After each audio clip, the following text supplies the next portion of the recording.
I hope you enjoyed tonight. We will have time for questions, and I'll let her get started with her presentation.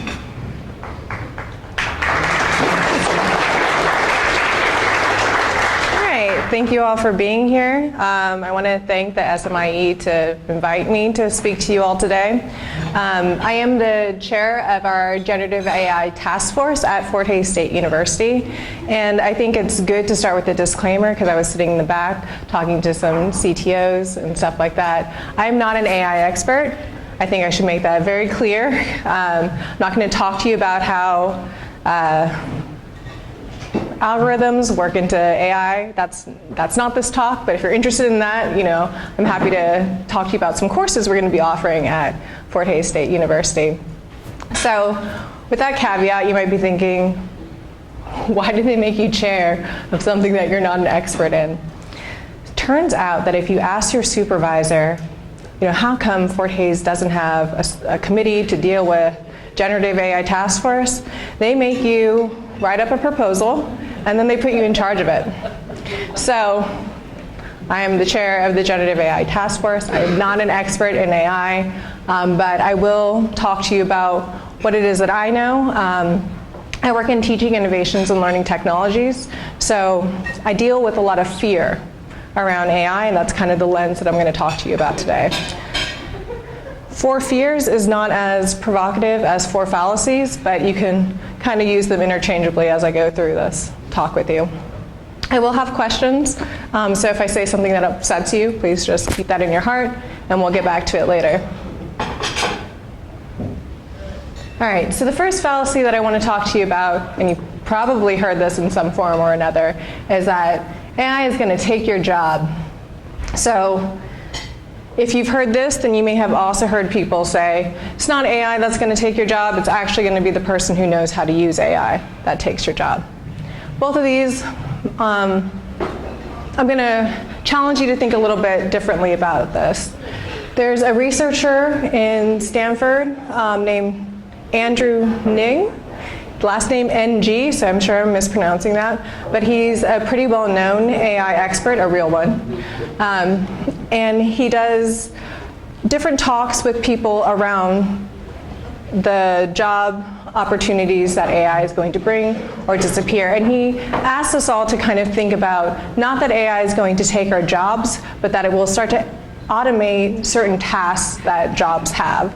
So, for example, I'm really hoping that AI is going to be able to answer emails. If it could answer 90% of my emails, then I could do a lot of the other things that I need to do in my task, right? And so it's not just that it's going to replace an occupation, it's going to start taking away some of these little tasks that we do and then focus it into some other tasks that we do. That's not to say that it's not going to make jobs change and maybe some of these are going to go away. One of the ones that he talks about is likely going to go away first, see the impact of AI, is call centers and service centers. You may have already experienced a call from a spam, some delayed after you say hello, and then just recording that goes.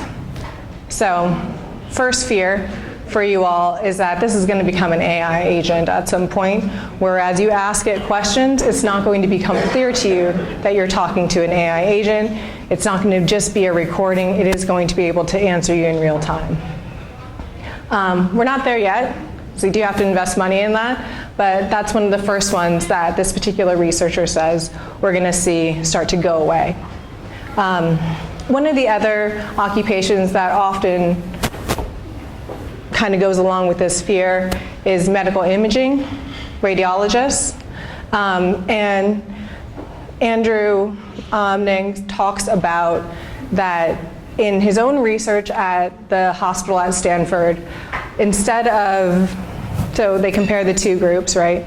Human radiologists versus this AI model, and the model always is at least as good, usually better than a human for accuracy of diagnosis. They were doing it with chest x-rays and diagnosing pneumonia. But the problem with it just thinking that it's going to take away this particular job that it does do better at is that unlike a human radiologist, as soon as you put that model into the hospital up the street, it no longer has the same fine-tuning that's specific to that x-ray machine, that imaging technology, right? And so it's not going to be pervasive and just widespread the same way that we might be thinking about it. So I think what we're going to really start to see is that maybe with something like human radiologists, that task in their job where they're looking at an x-ray is going to be alongside in alignment with AI, right? So that's our first fallacy. Second fallacy is that AI won't take your job. So you might be thinking, all right, Magdalene, you're being a little cheeky here. And I am, and I'm not just doing this to contradict myself, I promise. I think what we're going to end up seeing is that AI is shifting these occupations over time. So one example of this that we can look back in history and think about like a shoe cobbler, right? Shoe cobblers used to be an occupation that people had. There were specific skills that went along with it. You might, I don't know, for whatever reason, I think of Geppetto. I know he wasn't a shoe cobbler. But in my mind, this is what shoe cobblers look like, and you can imagine someone with these stretching the leather or a mold, hammering little nails into a heel, etc. And as the Industrial Revolution happened, the shoe cobbler didn't just like go away, right? Really, these specific tasks that and skills that an individual had were dissected out and spread over a factory floor. Right, and over, I'm going to guess, I don't actually know, but let's say like a couple decades, right, the shoe cobbler actually thought that these tools were helpful, and they were, right? He could use a machine to help stretch the leather and makes what he was doing, maybe the design of the shoe was more what he could spend his time on as he had these different machines help. So I think it's important to think about not just whether or not AI is going to take your job, but how jobs are going to change over time. So there's another researcher out of Stanford, Fei Li, and she really talks about the ability of AI to do spatial reasoning. So when we think about generative AI, we happen to think that, or we tend to think about text-based AI, right? But there are already AI models that exist that think in 3D. For me, this is very interesting when it comes to gaming. I don't know how many of you are gamers, but this is going to be really fun for gamers as AI can start to be prompted to build worlds, right? Virtual worlds. But it's not going to just affect gaming. I think there's going to be money there, so that's going to definitely happening. But it's also going to affect learning environments, right? There's a lot of online education right now. And if you're familiar at all with Arizona State University, they have contracts with OpenAI, so ChatGPT, and DreamWorks. So they're already looking at virtual reality as a way to enhance learning environments for their students, and I can see that that's probably going to be one of the first spaces we see this crossover between virtual reality and learning environments and AI. The other space that this is going to become pretty obvious is places like Meta, right, where they want you to have this kind of like hybrid work experience. They have the metal Ray-Bans that they have, Google Glasses coming out, and so there's going to be jobs shifting that don't exist yet too. And so AI will take your job, AI won't take your job. It's not really the question here. It's really about how are jobs going to shift over time.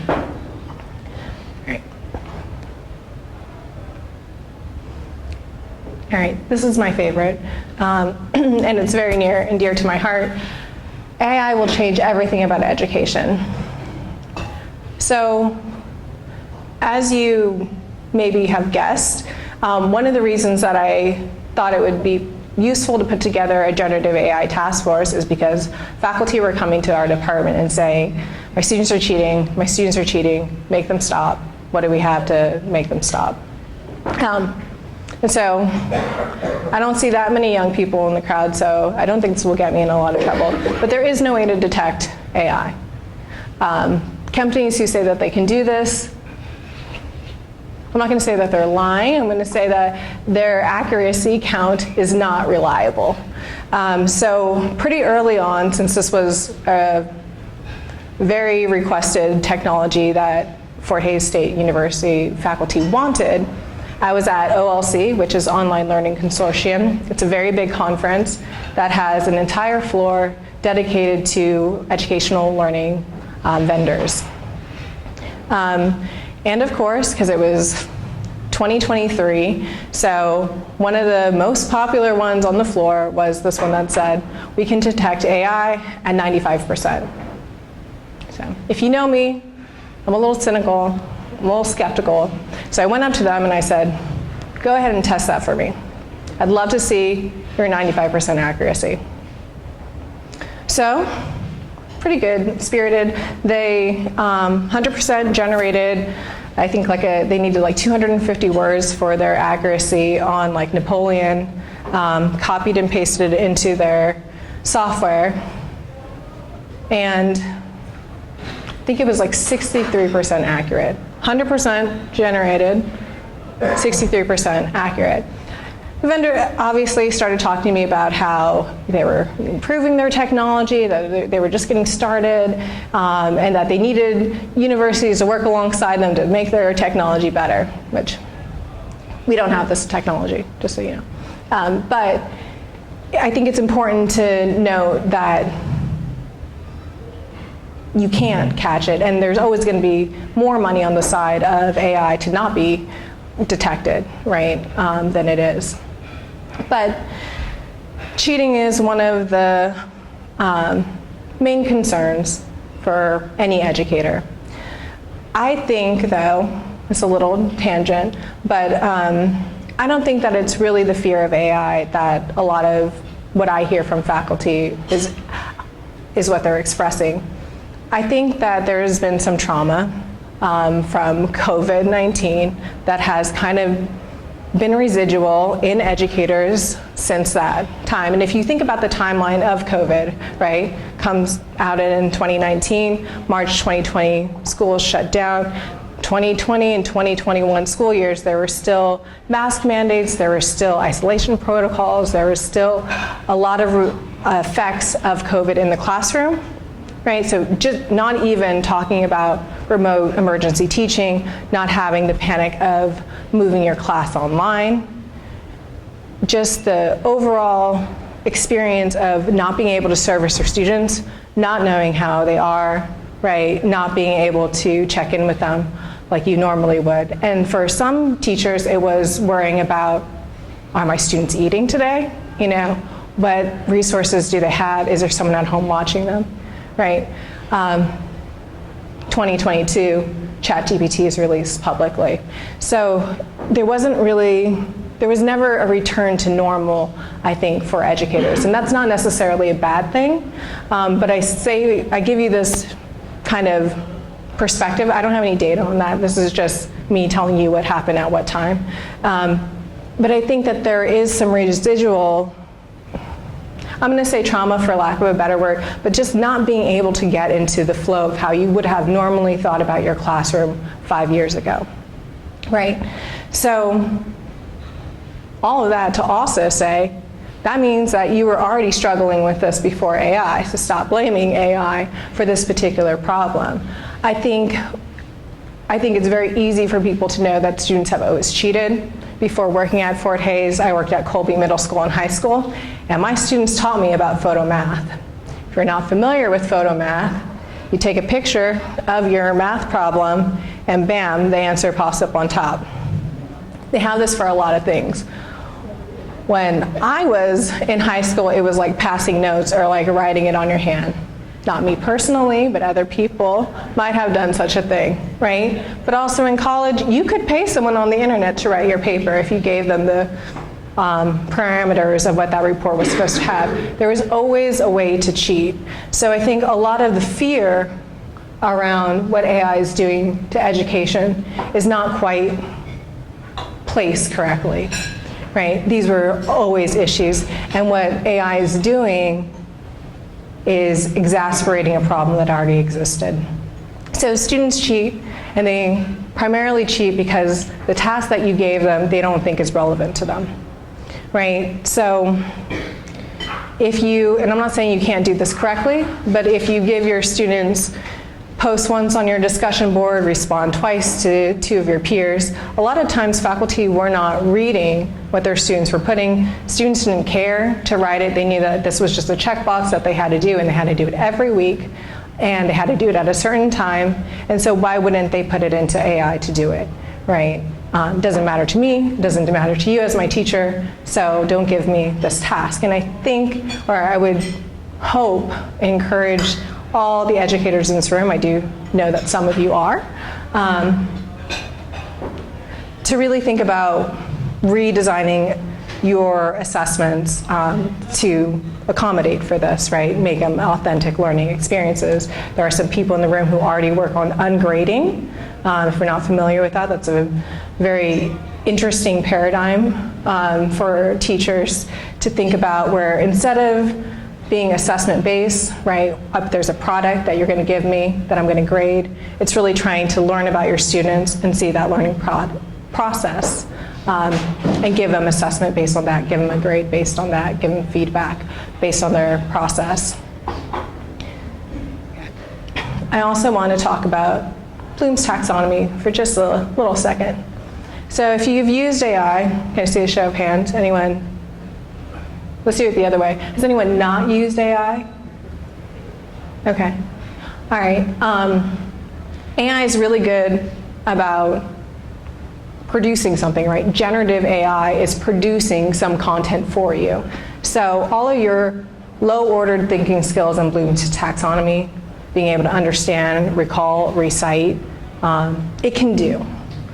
So I think what I hope AI will do is force educators to shift to the other side of Bloom's taxonomy, the higher order side, and really challenge students to apply, criticize, critique, synthesize, create, right? And I think that those movements were already there before AI, before COVID. But hopefully AI will be the catalyst that pushes us over the edge. I don't know if it will. I mean, education's at a very interesting point right now, but I think that there's a lot of hope in that. And, you know, education has always been a shifting platform. Not just new technologies, new knowledge comes out, and it shifts the way that we have to teach, and the way that we want our students to learn. And so it's not that AI is changing everything about education, but it could be the catalyst that moves us into a better future for educators and our students. All right, last fallacy. We need answers. And I think that from my perspective, in my position, I think a lot of people don't realize that they're asking questions for the right now. They want a tool. They want to know what AI can do. They want to know how to prevent it. They want to AI-proof their assignments. They want an answer for right now. And this is a very exciting time, from my perspective, maybe a very scary time for some, where we're in a paradigm shift. And this is going to shift not just jobs, not just education, but we're going to see a shift in economics, in politics, in the society because of this particular technology. We were talking earlier today about trade, how investments have changed today because of China's release of DeepSeek, their open AI, open source AI. So we're going to see changes across every aspect of our life. And I think it's important because not everyone realizes how impactful AI is. I was at a conference in China in October, and one of the keynote speakers, Michael Levitt, a Nobel laureate, was talking about how impactful AI was going to be because everyone has access to a smartphone, right? So unlike say like the calculator, not everyone needed a calculator. It wasn't accessible to everyone. You had to have been in class at the time for that to have been something that was impactful to you. Most people use the internet now, and even in third world countries, even if not everyone has a cell phone, someone in your village has a cell phone. You're maybe 1 to 2 steps removed from having access to this technology. And it's already present for our students, our children. It's in TikTok, it's in Snapchat, right? It's already embedded in Google Chrome. So we're gonna see all these different ways that AI is very obviously affecting our technology. So you'll interface with it that way. But one of the things that we might not see is how businesses that we interact with start using AI. Right, so your marketing, how you buy, is going to be data that's collected, and maybe it starts getting. I'm not trying to scare you. I'm just saying that there's a lot of different ways that AI could be used, and it's going to be more than just what's on your cell phone. It could be the way that Walmart markets to you, right? We already see some of that algorithms in like the way that Facebook markets things to you. So I want to make sure I say this correctly. I'm going to paraphrase from Thomas Kuhn, who was an American physicist at Harvard and a philosopher and a historian. But he basically said in response to Einstein that the development of the new technologies allowed for new questions to be asked and new problems to arise that could not have been seen before those technologies emerged. So I think it's really important, and hopefully you're all here because you want to start asking these questions. And I think we have to be vigilant about all these different changes, where it's impacting and how. So I'm going to stop now and see if there are any questions from you all. And I know that I said that like we're looking for answers, but I'm also really curious to know what questions you all have.